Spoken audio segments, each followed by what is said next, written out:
I was on the verge of winning the match, securing my 9th consecutive championship, but my wife, who also served as my coach, not only refused to cheer for me but claimed I had intentionally placed a piece outside the designated area, violating the rules. She immediately appealed to the referee, demanding that the man she idolized be declared the winner of the game. Rules are rules, they weren't just made up today. If you're not good enough, practice more. A mistake is a mistake. Stand up and take your punishment for a moment. Every spectator in the arena expected me to fly into a rage and flip the board. But instead, I calmly accepted the penalty, admitting my fault in front of countless reporters. My wife, thinking I had finally seen reason, smiled and explained her rationale. "You're becoming a has-been, Sincere. Just let the newcomer have this championship. Once he wins, he'll join our team and start earning us a fortune in endorsements. With a supportive wife like me, you should be counting your lucky stars." But she didn't know. Not only the organizers of this tournament, but nearly half the key figures in the entire chess world were part of my master's network. Without my resources, even with a championship title, her new favorite would be a champion in name only. And she, for her part, would not only see her reputation destroyed for fixing a match for money, but would also face a mountain of legal claims that would leave her with absolutely nothing. Chapter 1. The moment I finished my apology to the press, I turned to see my wife, Victoria Vance, scurrying over to my opponent, Hector Reed, with a towel and a water bottle. She twisted open the cap and held the bottle to Hector's lips with a look of deep concern. "Hector, darling, that must have been exhausting. Have some water." As Hector took the bottle, Victoria gently dabbed the sweat from his temples with the towel. Anyone watching would have thought she was Hector's coach, not mine. With Hector's victory in the game, fans swarmed around him. "Hector, that was an incredible game, a truly god-like move. A newcomer defeating the 8-time champion Sincere Sterling in his first world tournament. His future is limitless, exactly. It was like he was possessed by the ancient chess sages. If Sincere hadn't broken the rules, the win would have been even more magnificent. Listening to this fawning praise, I couldn't help but let out a short, sharp laugh. A god-like move? More like a masterstroke of tattling. While I was in the restroom, that kid had been secretly signaling to Victoria, and Victoria, my own coach, had promptly reported me for a rule violation, resulting in an immediate forfeit of the game. I had argued that the rule was a new one, added just a week ago, and aimed specifically at me.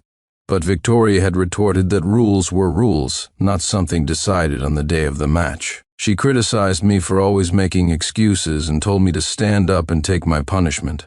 From a distance, Hector noticed my displeasure and his smirk grew wider. He taunted me directly, in front of all the cameras. "Senior Sterling, is a simple apology really enough? A man like you who despises the rules and disrespects his opponents doesn't even deserve to be a chess player. If you had any shame at all, you'd forfeit the entire tournament right now. Save yourself from further embarrassing our master, don't you think?" His words made my stomach turn. Yes, Hector wasn't just my opponent. He was the junior disciple I had personally brought to our master. He was short, from a poor family, and had a timid, meek personality. He was constantly bullied in school, and I happened to step in and save him one day. Later, he said he wanted to learn chess from me, to be formidable like I was, so I took him under my master's wing.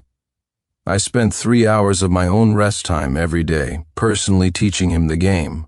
I knew his family was poor, so in all these years I never asked for a single dollar in coaching fees. I even gave him a portion of my prize money to help with his living expenses. I had asked Victoria, as a coach on the team, to look out for him. And look out for him, she did, all the way to the same hotel room. She had even abandoned the sportsmanship she had upheld for over a decade, manipulating a match just to burnish his reputation and pave his way to success. What was even more disgusting was that Hector, lacking the qualifications to compete, had secretly changed his nationality to play as a main contender for another country, betraying our master in the process. From afar, Victoria saw the dark look on my face and quickly came over to explain. Sincere, don't be so angry.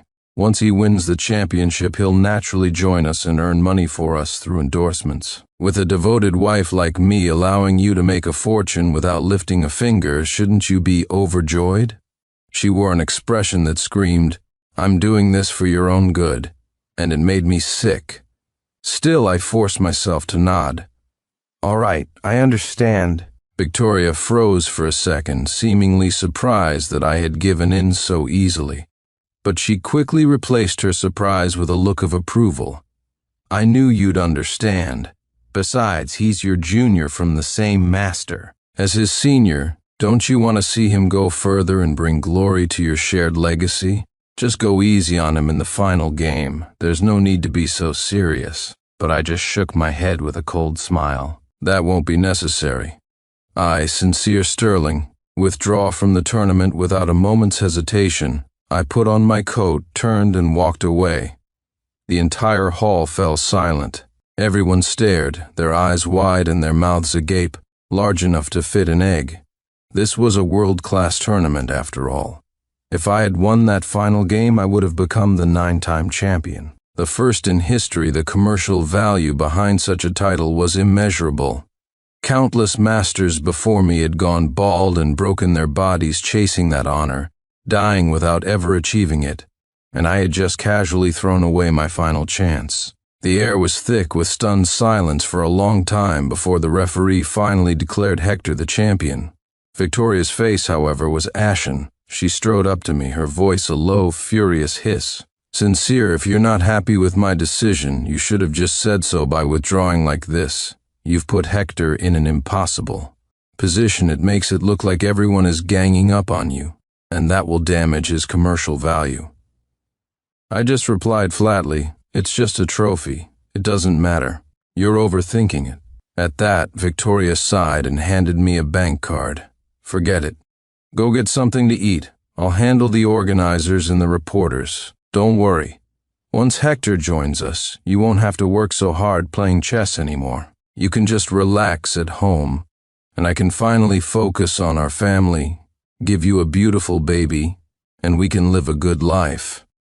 As Victoria spoke, a gentle smile graced her lips, as if we were truly a loving couple dreaming of a happy future together. I almost burst out laughing. "We've been married for nearly 10 years. Where was this talk then? Now you remember you want to have a baby with me?" But I had no intention of continuing this life with her. And honestly, I truly didn't care about a so-called championship. Not only were the organizers of this tournament connected to my master, but half the chess world was in his debt. Without my resources, Hector's championship would be nothing more than an empty title. And, at that thought, I pulled a recording pen from my pocket and silently pressed the stop button. With the recording I had just made, my wife would soon be disgraced and lose her coaching license for match fixing, and she would also face a breach of contract lawsuit for an astronomical sum. Chapter 2. This recording pen was the countermove I had prepared long ago. From the very first game of the tournament, I knew something was wrong. Hector wasn't playing seriously at all. Instead, he kept his eyes fixed on the lid of my Go case. His gaze was shifty, filled with calculation and conspiracy. So at the start of the second game, I excused myself to the restroom and secretly activated the recording function on the pen in my pocket, just in case. I never thought it would actually capture Victoria, in her own words, admitting to her private agreement with Hector to throw the match. As a coach representing her country, Victoria's every word and action were supposed to be impeccable. She had signed agreements promising to uphold the nation's honor and to refrain from any action that would harm its interests. Colluding with a player from another country was tantamount to treason, the most serious breach of her contract. Not only would she be stripped of her coaching license, but she would also be liable for maximum damages, facing a fine of astronomical proportions. The fact that she was still lost in her pipe dream of striking it rich was utterly laughable. With that thought, I immediately contacted my lawyer and friend. Old man Jennings, draft a divorce agreement for me. The sooner, the better. What? You're really doing it? I thought you were just saying your wife was gentle and supportive. Don't mention it. It's a long story. I'll tell you about it later. After hanging up, I rubbed my temples, planning to head back to my apartment and pack my things. But as soon as I walked in the door, I was hit by the acrid smell of something burning, mixed with thick smoke. What was going on? My heart sank, and I rushed into the kitchen. The scene before me made me gasp. The gas stove was still on, its blue flames licking the sides of a medicine pot that had boiled dry. The bottom of the pot was charred black, and thick smoke billowed from it. The air was filled with a choking burnt smell that made me cough uncontrollably. I quickly turned off the stove and grabbed the fire extinguisher, blasting the bottom of the pot. White powder erupted, quickly suppressing the flames. Staring at the ravaged kitchen, my eyes turned to ice. Years of intense chest training had taken a toll on my health, and I needed to take traditional herbal medicine to regulate my body. In the past, Victoria would always brew it for me, gently telling me I didn't need to push myself so hard. But now, in her single-minded quest to help Hector win, she had forgotten everything else, nearly burning our home down without a second thought. The irony was suffocating. In the living room, the television was still on, droning away. I was about to turn it off when the news began replaying a report on Hector receiving his award. On the podium, Hector held the trophy and knelt on one knee, gazing lovingly at Victoria. "Victoria Vance, I love you. I was too shy before, but now that I've won the championship, I've finally proven myself. I have the courage to ask you to marry me. I'll come back home after this and we'll never be apart again, okay?" The crowd erupted in cheers. After all, with this, the championship title was staying with one of their own. No one would refuse such a welcome turn of events. I thought that in front of the media, Victoria would at least show some restraint. But not only did she fail to mention the fact that she was already married, she publicly accepted Hector's proposal and kissed him passionately, oblivious to the world around them. On the TV, the host excitedly praised them as a match made in heaven, but watching the scene, my stomach churned. I turned off the television. A second later, my phone vibrated. As expected, it was a message from Hector. "So, did you see the news? What does it matter if you're her husband? She abandoned a lifetime of professional ethics for me. Have you ever been treated like that?" I let out a cold smirk. No, I certainly hadn't. In fact, she had just almost burned down our house. Before I could reply, Hector's taunts continued. "You must be pretty down after losing the match. How about this? Should I be charitable and let you touch the trophy? Oh, by the way, to celebrate, Victoria not only gave me a French kiss, but she also said she's taking me out for a huge feast." I bet some people are at home right now miserably boiling instant noodles, right? I couldn't be bothered to respond to Hector's provocations. I had just finished packing my suitcase when the door opened. Victoria and Hector walked in, laughing and talking. Victoria was carrying 2 large bags full of groceries, while Hector sauntered in empty-handed, like a king. The moment he saw me, Hector's voice dripped with sarcasm. "Oh, packing your bags?" I didn't realize Senior Sterling was so considerate, so eager to get out and make room for me. Sensing the rising tension, Victoria immediately grabbed my arm and explained. "Sincere, you know Hector's personality. He's been like this for years. Don't take it personally. To celebrate Hector rejoining the team and to make it up to you, I'm going to cook a big meal for you both." The next moment, Victoria took the groceries into the kitchen, tied on an apron, and took on the air of a perfect housewife. She was beaming, as if she wasn't the same woman who had been kissing another man on television just moments before. Hector walked up to me, arms crossed, and looked down at me. "I've brought honor to our country now. The proposal was just a publicity stunt for Victoria's sake. I'm sure a man as magnanimous as my senior won't mind, right?" A contemptuous smile played on his lips as he waited for me to explode with rage. I just smiled faintly. "Of course I don't mind. It was just a kiss. You're a great hero, the future #1 in the chess world. It wouldn't even matter if you stayed here tonight." Hector was stunned, clearly not expecting this reaction. The smile froze on his face, a flicker of confusion in his eyes. I ignored him, pulled the prepared divorce papers from my bag, and handed them to Victoria. Sign this first." Victoria was still cheerfully bustling around, assuming I was handing her my retirement application. "My retirement papers? You really are in a hurry. Are you that eager to retire, enjoy a quiet life, and have a baby with me?" She smiled sweetly, wiping her hands as she prepared to sign. But the next moment, when she saw the words divorce agreement in bold letters, the spatula in her hand clattered to the floor. Chapter 3. Her smile froze instantly, her eyes wide with shock. After a few seconds of stunned silence, she seemed to snap back to reality and slammed the vegetable she was holding onto the floor. "Sincere Sterling, what is the meaning of this? I was just celebrating with Hector, bringing him home for a simple meal. Do you have to be so petty as to demand a divorce over something so trivial?" Watching her reaction, I couldn't help but sneer inwardly. Just celebrating? Her heart had long since stopped belonging to me alone, and her care for Hector had long surpassed the normal relationship between a coach and a player. Now that I was willingly stepping aside for them, shouldn't she be happy? At that thought, I said calmly, "After all these years, did you really think I couldn't see what was going on?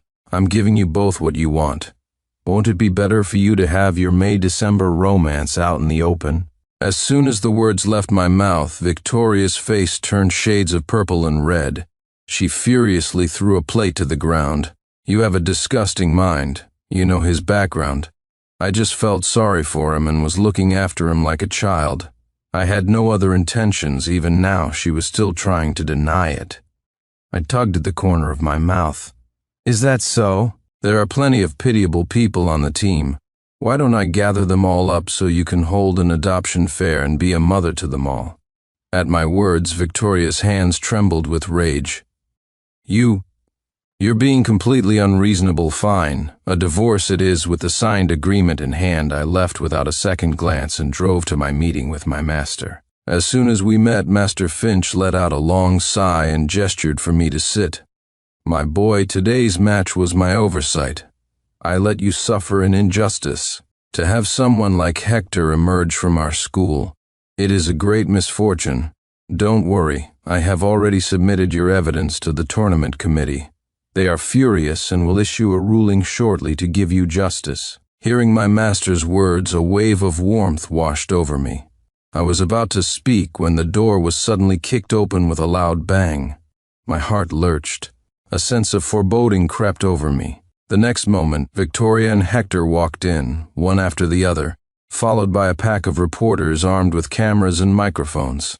Before I could react, camera flashes exploded in a relentless series of clicks, blinding me. Hector sneered, looking smug. "I knew a despicable scoundrel like you wouldn't accept defeat. I knew you'd come crying to your master. Planning to use his influence to pressure me, were you?" he said, pointing at me and shouting to the cameras. "Everyone, take a good look. This is your so-called 8-time champion. All he knows are these underhanded tricks, using his power to bully and suppress the next generation." Countless lenses were now aimed at me. Victoria stood to the side, looking at me with disdain. "Sincere, so what if you have a good relationship with these old-timers in the chess world? You lost. That is an established fact. You can't change the outcome of the match, can you?" She paused, her tone becoming even more condescending.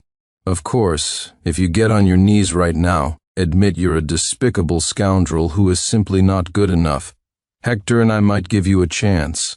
If you sign a contract to become Hector's anonymous training partner, I can keep what happened today a secret and let you save face." Listening to this, I found it utterly absurd. In your dreams hearing this, Victoria's expression changed, a flash of cruelty in her eyes. "You're refusing my kindness. Don't forget, I am your coach. I have already reported to the higher-ups that you are willful and refuse to follow management's orders. I will have you retired and blacklisted so you'll never compete again." She lifted her chin smugly, as if she could already see my downfall. "From now on, Hector is the number one in the chess world. They have to choose him. They have no other choice just then." Officials from the tournament committee hurried in. Victoria, assuming they were there to support her, smiled even more broadly. tisk, I can't believe the former 8-time champion has been abandoned so quickly. How pathetic now. Prick up your ears and listen carefully to your fate, she said, turning to me with a taunting tone. But the next moment, one of the officials walked directly to Hector, took the trophy from his hands and announced, "Hector Reed, after a thorough investigation, we have found conclusive evidence that you bribed a coach to manipulate a match. This has seriously compromised the fairness of the competition. After deliberation, we have decided to nullify your results in this tournament.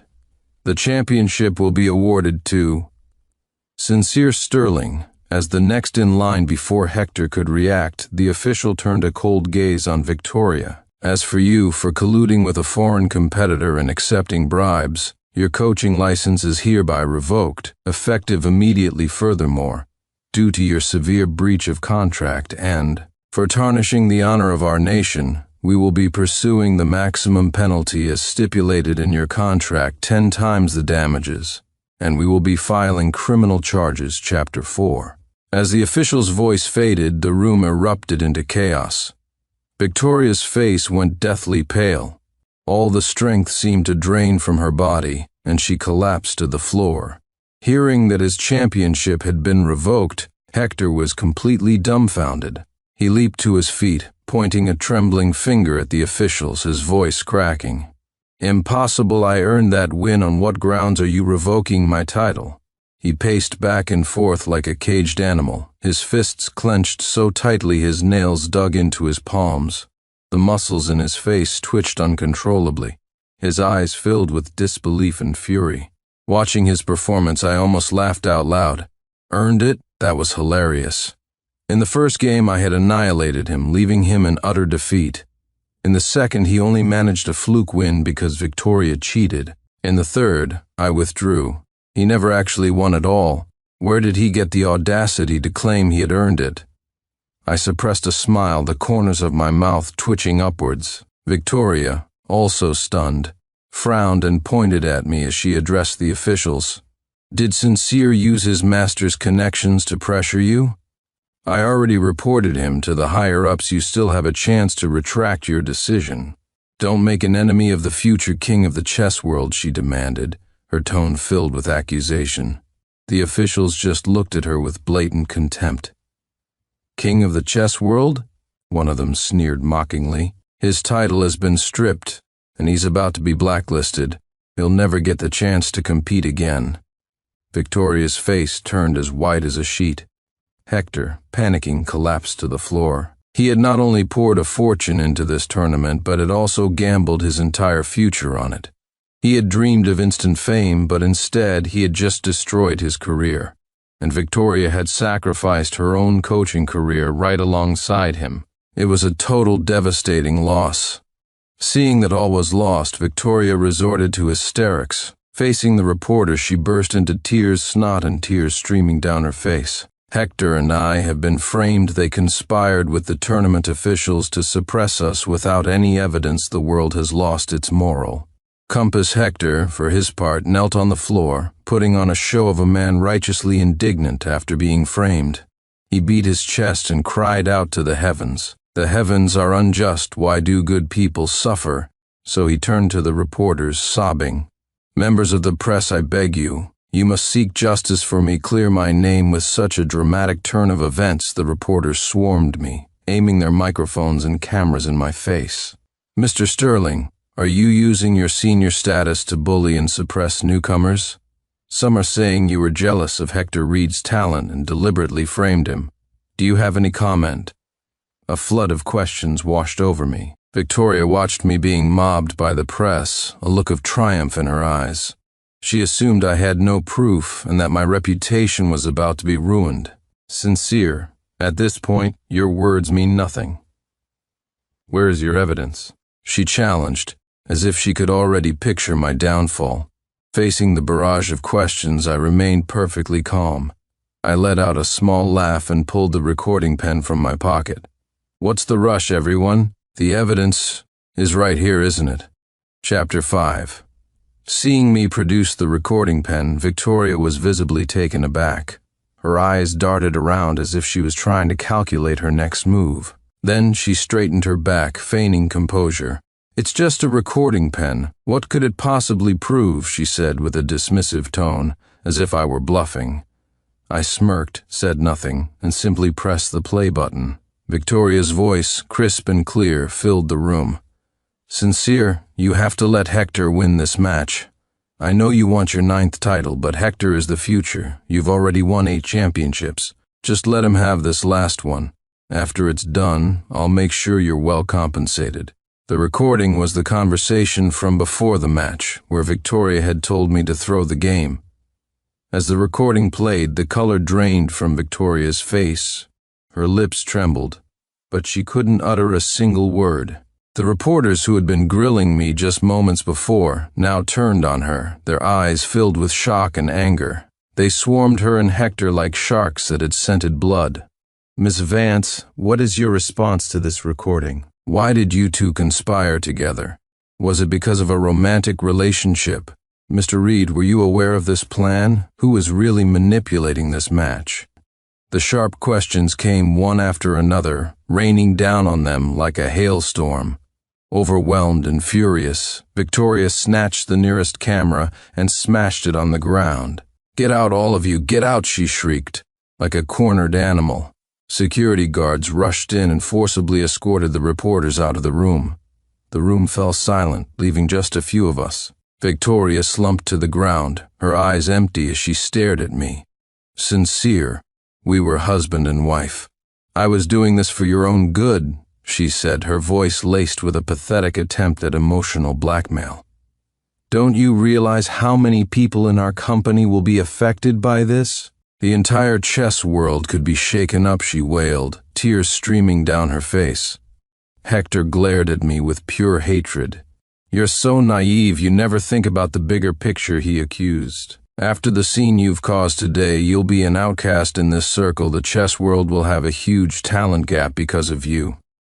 I hope you're happy listening to them. I found it all incredibly laughable. They were the ones who colluded to fix a match, and now I, the one who upheld justice, was in the wrong?" Just as I was about to retort, Master Finch spoke up with a light chuckle. "Sincere is now the undisputed 9-time champion, the greatest in history. Everyone will be clamoring for his favor. Who would dare to touch him?" he said, a hint of amusement in his voice. "And as for talent," the next moment, my master took a file folder from his bag and handed it to me. Hector saw the folder and froze on the spot. Chapter 6. The folder Master Finch handed me was light. I could almost feel the shape of what was inside. I looked at him, puzzled. My master just gave me a mysterious smile. I opened the folder, and what I saw inside left me stunned. It was a smooth jade pendant, intricately carved with a dragon motif. I recognized it. It was my master's personal treasure, the symbol of his school, representing the passing of his legacy and teachings. Before I could speak, my master said with a soft laugh, "It seems I've arrived at just the right time. From now on, the future of the chess world rests on your shoulders." I stared at him in shock, unable to process it. With this pendant, I could command all of my master's resources, connections, and influence. It was tantamount to holding the reins of half the entire chess world. When Hector saw the pendant, his face turned a ghastly shade of green. He lunged towards Master Finch, pointing a trembling finger at me and roaring, "You old coot, my talent is clearly superior. Why would you give the pendant to him?" "You've always been biased," he shrieked hysterically, like a wild animal whose food had been stolen. Watching Hector's disgraceful display, I was filled with disgust. My face cold, I didn't hesitate to slap him across the face. The sharp crack echoed through the room. "Biased?" I sneered. "I think it's you whose heart is twisted. If my master and I hadn't saved you when you were at your lowest, who knows where you'd be begging for scraps right now. You show no gratitude. And what's worse, for a taste of fame and your own selfish desires, you betrayed our master and joined a foreign team. Do you have any right to question the years of training we've given you?" I glared at him, my words sharp and deliberate. From this day forward you are expelled from this school." The slap seemed to have stunned Hector. He clutched his face, looking at me in disbelief. He couldn't seem to grasp that I had dared to strike him. The rage in his eyes blazed, threatening to consume me. Suddenly, he grabbed an ashtray from the table and hurled it at my head. I couldn't dodge in time. It struck my forehead with a burst of sharp pain, and a warm liquid trickled down my cheek. My vision went black, and I nearly collapsed. "Sincere," my master cried out, rushing to support me. "Call the police," I said, gritting my teeth against the pain. The police arrived quickly, and Victoria followed them in. When she saw the gash on my forehead, her expression changed. But she showed no concern for me. Instead, she immediately approached the officers, trying to smooth things over. "Officers, this is just a family matter, a small misunderstanding. We can resolve it ourselves," she pleaded, trying to downplay the incident. I let out a cold laugh. "A family dispute? He assaulted me." "This is aggravated assault." I was determined to press charges against Hector. Seeing my resolve, Victoria finally panicked. She came to me, begging in a low voice. "Sincere, I'm begging you, please let him go this one time. He can't have a criminal record." Tears started to well up in her eyes again. Watching her, I felt not a shred of pity. "If apologies worked, what would we need police for?" I said coldly. "I've already apologized to you. What more do you want?" Victoria's tone suddenly turned shrill. "If you don't sign the settlement agreement—" She paused, a vicious glint in her eyes. "I'll get rid of the baby in my belly." Chapter 7. "Baby? What baby?" I frowned, my brows knitting together into a tight, tangled knot. Seeing my reaction, Victoria's face broke into that familiar smug smile, the curve of her lips dripping with mockery. "I told you, I did all of this so I could return to our family and give you a beautiful baby," she declared, lifting her chin, her eyes flashing with a near maniacal light. "Return to our family? What a joke." She talked about returning to our family while carrying on with Hector, even getting pregnant with his child. What kind of return was that? "If you want to save your heir, you'll sign that paper right now." Victoria's voice was sharp and piercing, a blade twisting in my heart. She pulled a folded piece of paper from her bag and slapped it down in front of me. I looked down. It was a pregnancy test report. The black and white paper clearly stated, 2 months pregnant. My heart plummeted like a stone into an abyss. I glanced at my master. He was looking down, silent, the lines on his face seeming to deepen. After a long moment, he looked up and sighed heavily. "Sincere, I have entrusted my legacy to you. Whatever you decide to do, I will accept it." My master's words were the ultimate show of support. He had chosen to trust me completely. A wave of warmth filled my chest, strengthening my resolve. Seeing my master's stance, Hector became deliriously arrogant. He straightened up and strode towards me, a contemptuous smirk on his face. "Did you hear that? Even the old coot has backed down. What are you still pretending for?" His voice was full of provocation and ridicule. "If you don't want to be the last of your bloodline, you'll sign that settlement agreement right now," he crowed, as if I were already defeated. I watched Hector's pathetic, triumphant display, forcing down the rage building inside me. The police were still here. I couldn't be impulsive. I looked at Victoria. Her face was still plastered with that victorious smile, as if she had everything under control. My heart turned to ice. For Hector, she was willing to go this far, even using an unborn child as a bargaining chip. She was utterly unfit to be a mother. But if they thought I would simply cave, they were mistaken. I picked up the pen, pretending I was about to sign, then abruptly put it down. Hector frowned. "What's this? A moment ago you were all about honor and morals. Now you're ready to abandon your own child for your own benefit? Looks like you're no different from me." He paused, a vicious look in his eyes. "Oh wait, that's not right. You're also a murderer." His tone was dripping with scorn. In the face of his taunts, I just smiled disdainfully.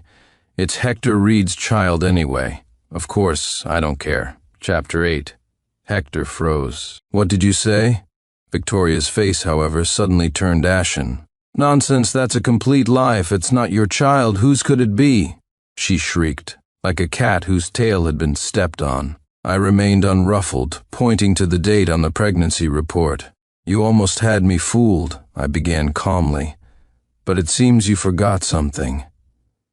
I was unwell during that time, taking strong herbal medicine. We weren't intimate at all during that period.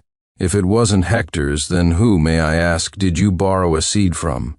Every word I spoke was like a nail hammered into Victoria's heart. She opened her mouth to argue, but found herself with nothing to say.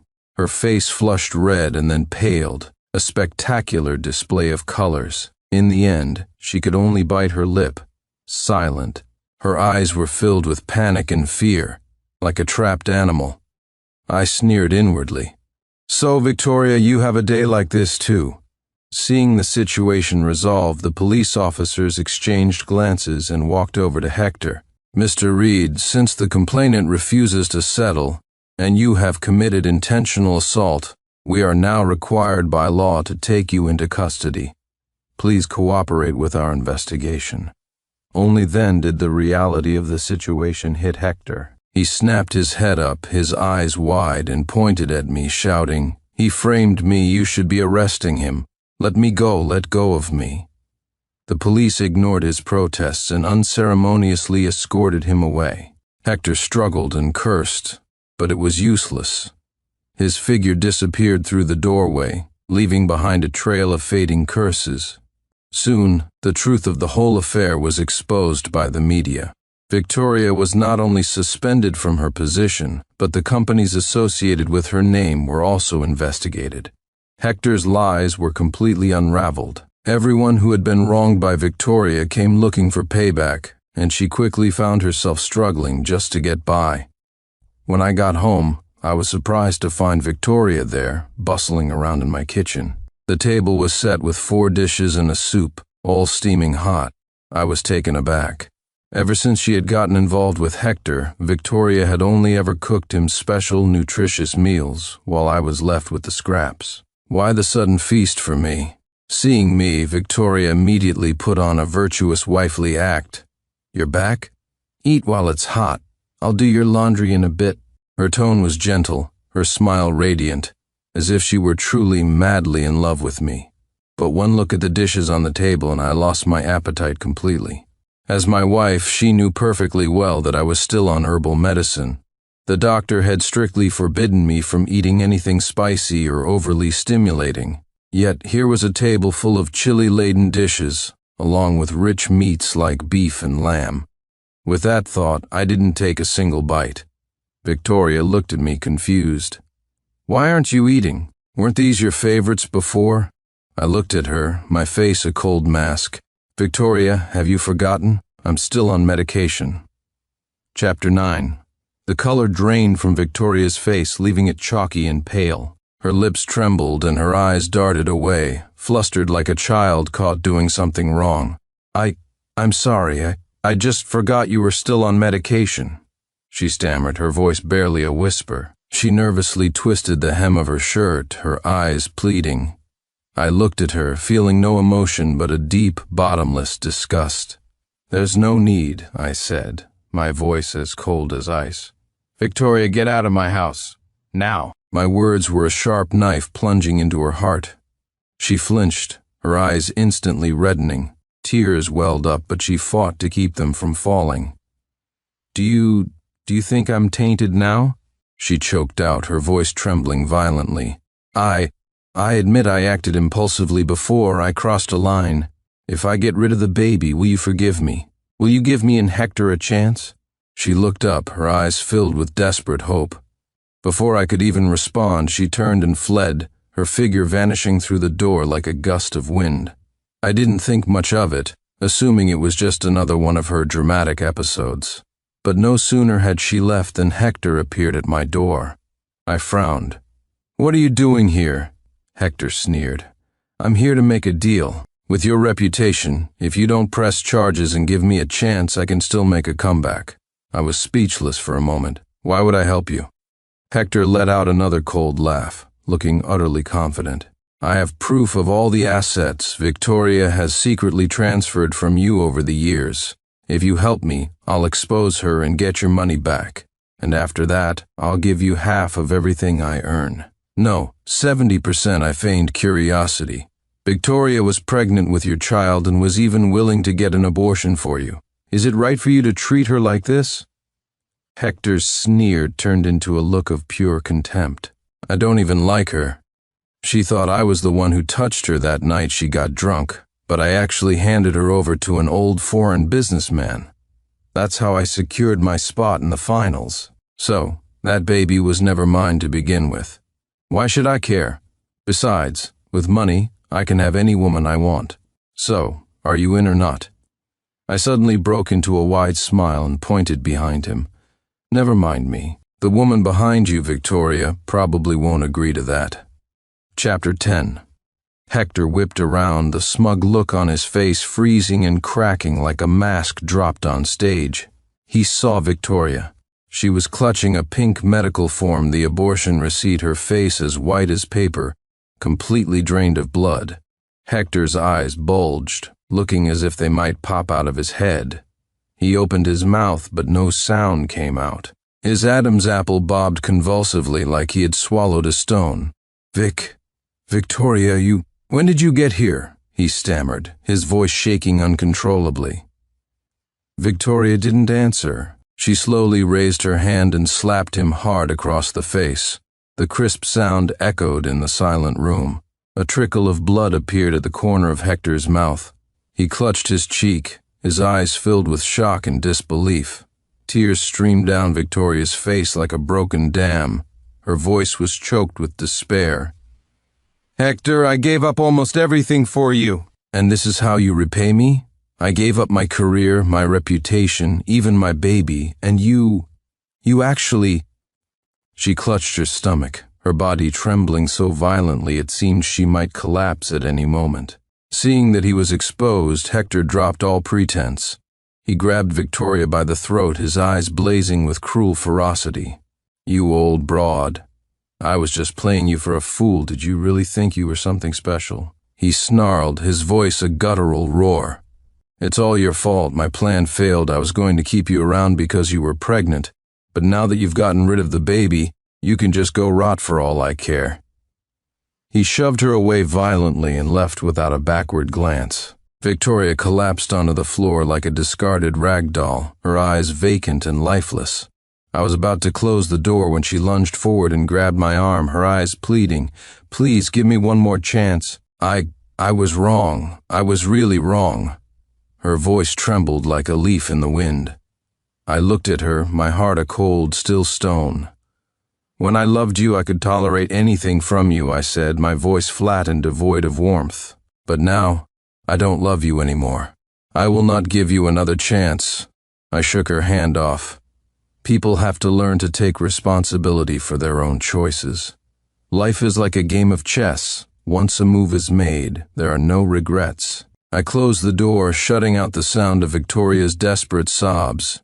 Later, I heard that Hector, his reputation completely destroyed by the match-fixing scandal, was permanently banned from the league. The next news I heard of him was of his death.